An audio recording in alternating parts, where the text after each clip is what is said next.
Hello বন্ধুরা, welcome back to my channel. সবাই জানেন আপনারা যে রোজা পড়ে গিয়েছে।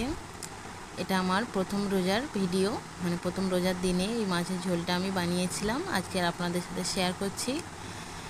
কাতলা মাছ দিয়ে টমেটো আলু দিয়ে সজনা ডাঁটা ঝোল, একটা স্বাস্থ্যকর ঝোল বানিয়েছি প্রথম রোজার দিনে। বেশি কিছু বানাইনি। রমজান মাসে যে ইফতার করার পর আর কিছু খেতে মন চায় না, সেই জন্য আগে থাকতে নুন হলুদ মাখিয়ে রেখে দিয়েছি। এরপর সরিষার তেল দিয়ে দিয়েছি কড়ার মধ্যে। গরম হয়ে গেলে মাছটাকে ভালো করে ভেজে নেব।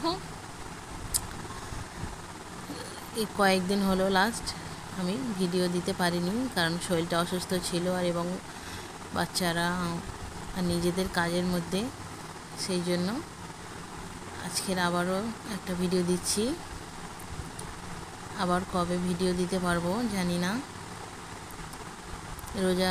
রমজান মাসে কাজের মধ্যে আজকের আপনাদের সাথে ভিডিওটা শেয়ার করছি। কমেন্ট করে অবশ্যই জানাবেন আপনাদের কেমন লাগলো। মাছটা কিন্তু আমি ভেজে নিচ্ছি।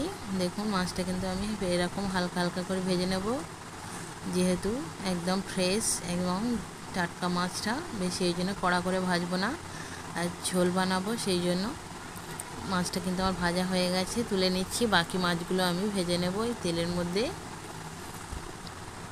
এরপর পেঁয়াজ কুচি দিয়ে দিয়েছি, দিয়ে নাড়াচাড়া করে নেব।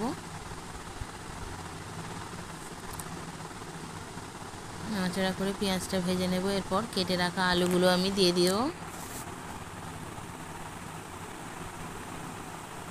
আলুগুলো ও পেঁয়াজের সঙ্গে একসঙ্গে ভেজে নেব কিছুক্ষণের জন্য। রোজা করে তো একদম ভালো করে নড়াচড়া বা কাজকাম করা যাচ্ছে না, তার মধ্যেও সব কিছু করার চেষ্টা করছি। এরপর পরিমাণ মতো নুন দিয়ে দিয়েছি, দিয়ে পেঁয়াজ আলু একসঙ্গে ভালো করে ভেজে নিচ্ছি। নুনটা দেওয়ার জন্য আলুগুলো একটু তাড়াতাড়ি সিদ্ধ হয়ে যাবে। একটু অল্প করে আদা রসুন বাটা দিয়ে দিয়েছি, দিয়ে আবারও আমি আলুটাকে নাড়াচাড়া করে ভেজে নিচ্ছি, দেখতে পাচ্ছেন আপনারা। এরপর গুঁড়ো মশলাগুলো আমি দিয়ে দেবো। এখানে দিয়ে দিয়েছি লঙ্কা গুঁড়ো, এরপর দিয়ে দেবো হলুদ গুঁড়ো, লঙ্কা হলুদ গুঁড়ো দেওয়া হয়ে গেছে। এরপর দেব আমি একটু জিরে গুঁড়ো, দিয়ে কিন্তু সব কিছু একসঙ্গে নাড়াচাড়া করে নেব। আপনারা চাইলে এখানে ধনিয়া গুঁড়োও দিতে পারেন, আমি এখানে দিইনি, জিরে গুঁড়ো দিয়েছি। এরপর সরিষা বেটে রেখে দিয়েছিলাম, সেটা কাঁচা সরিষা, সেটা দিয়ে দিয়েছি। দিয়ে কিন্তু খুব ভালো করে মশলাটা আমি কষিয়ে নেব। একটু ঢাকনাটা চাপা দিয়ে দিচ্ছি 2-1 মিনিটের জন্য। দেখুন, খুব সুন্দরভাবে কিন্তু মশলাটা কষানো আমার হয়ে গেছে। এরপর সজনা ডাঁটাটা আমি দিয়ে দেব তরকারির মধ্যে। আলুগুলো কিন্তু একটু সেদ্ধও হয়ে গেছে।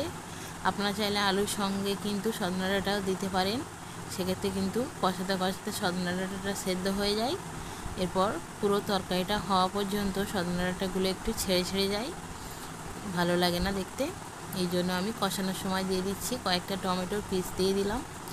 এটা একটু নরম হয়ে গেলে তরকারির ঝোলটা খেতে কিন্তু খুবই ভালো লাগে। এবং বাকি টমেটোগুলো আমি মাছের সঙ্গে দিয়ে দেব।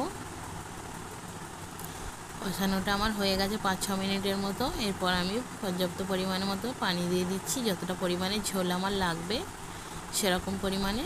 একদম হালকা ফুলকা ঝোলটা রান্না করার চেষ্টা করেছি, যেহেতু রমজান মাস, রোজা করে কিন্তু এরকম রিচ রান্না করা কিন্তু খেলে ভালো লাগে না, সেই জন্য। এরপর ভেজে রাখা মাছগুলো আমি উপর থেকে দিয়ে দিচ্ছি, দিয়ে আমি ভালো করে আরও 5-6 মিনিটের মতো ফুটিয়ে নিলে কিন্তু আমার রান্নাটা একদম রেডি হয়ে যাবে।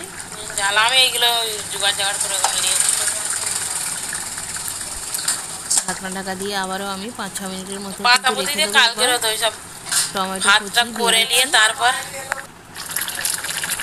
দেখুন, রান্নাটা কিন্তু আমার একদম রেডি হয়ে গেছে। এরকম ঝোল আমি রেখে দেবো, দিলে কিন্তু একদম রেসিপিটা রেডি। ভিডিওটা অবশ্যই আপনারা দেখেছেন, লাইক করে দিয়েছেন, আমি জানি।